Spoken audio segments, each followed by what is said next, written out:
So this is like my first panel I've really done. So you guys want to help me out and maybe ask some questions, or? Woo! I gotta go with SpiderBat. Can you help me find my parents? Sure. Is SpiderBat mom, dad, anything? There should be a bat and a spider walking around. One more. Where's Kyle? Like totally Kyle? You're like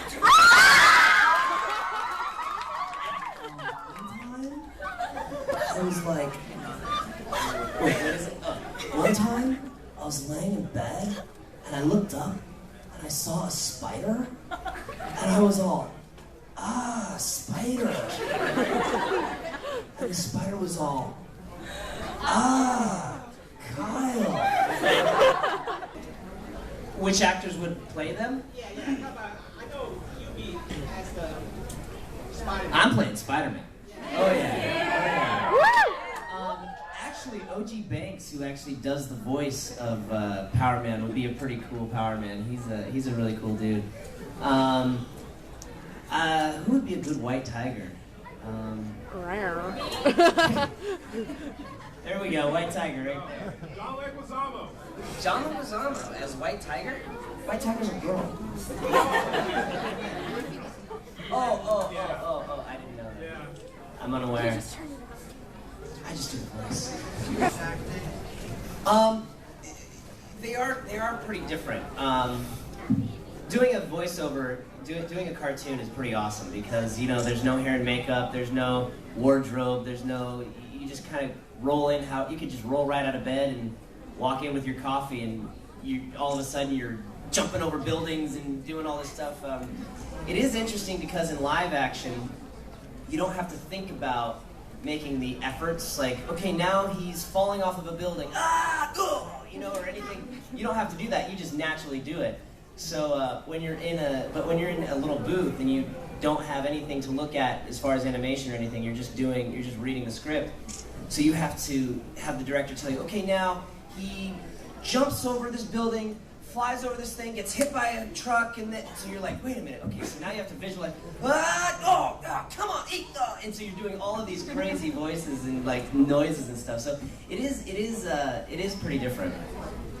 Yep. Do they show you what they animate first and then you do the voices to it, or do you do the voices first? You do all the voices first. So they animate to our voices. It'd be really hard I mean, luckily for Spider-Man, when he has his mask on, it's pretty easy to just put whatever's in there. But even when he has his mask on and his mouth is moving, it would be really hard to try to dub it in there, you know? So yeah, I mean, I don't know how they do it. It's incredible, but they animate to our voices after we've done it all. I am, yeah. I just saw him the other day. We're really good friends, yeah. Everybody, we're like a big family on that show. I mean, everybody. Miranda, Jonathan, Yvette, who played Helen, Jerry Trainer. I mean, we're all. It's like summer camp, you know. You remain friends, and it's pretty awesome.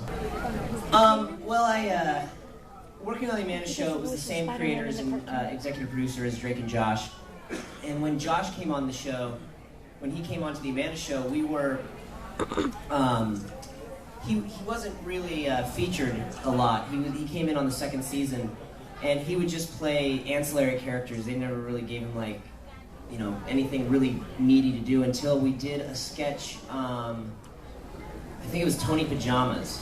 And so it's pajamas.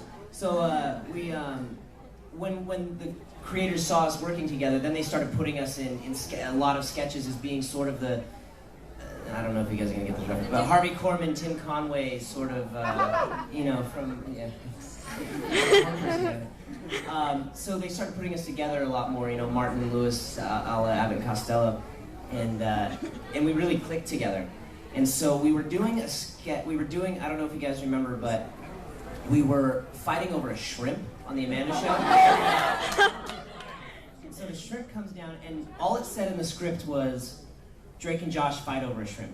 That's all it said. There was no dialogue, there was no anything.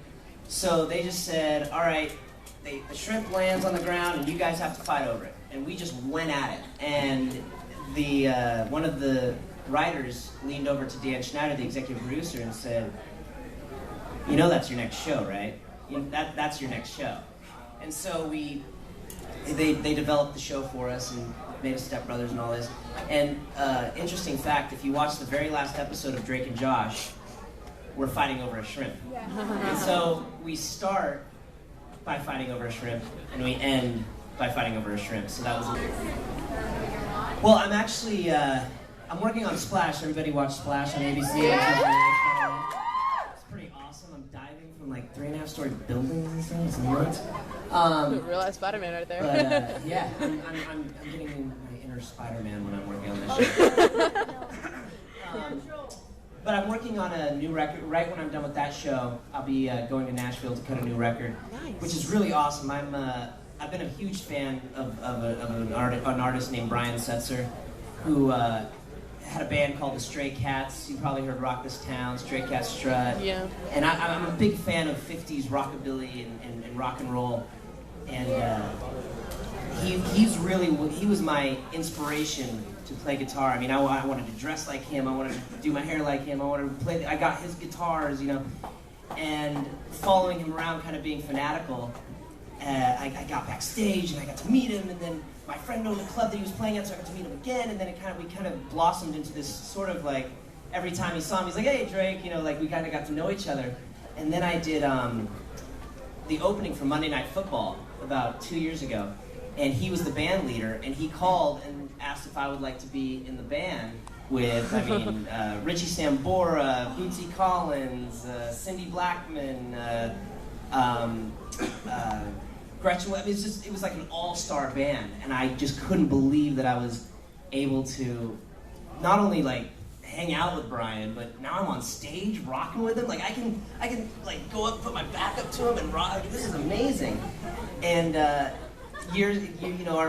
relationship blossomed, and I went backstage and was talking to him last Christmas, and I said, you know, we should do something together. I mean, we should make a record together, thinking that would never happen. And he's never executive produced anything, or really been a part of anybody else's projects. He's only done his own thing. And he said it was a good idea, and I couldn't believe it. So Brian Setzer's going to be executive producing the new record, alongside Peter Collins, who did his Jump, Jive, and Wail and Vavoom, and he's produced everyone from Rush to, I mean, it's just really, really big stuff, and I'm really excited. I'm really excited for that. So that'll be being recorded in Nashville right when we're done. So yeah, look for that, and dates will follow. So I'll be back out.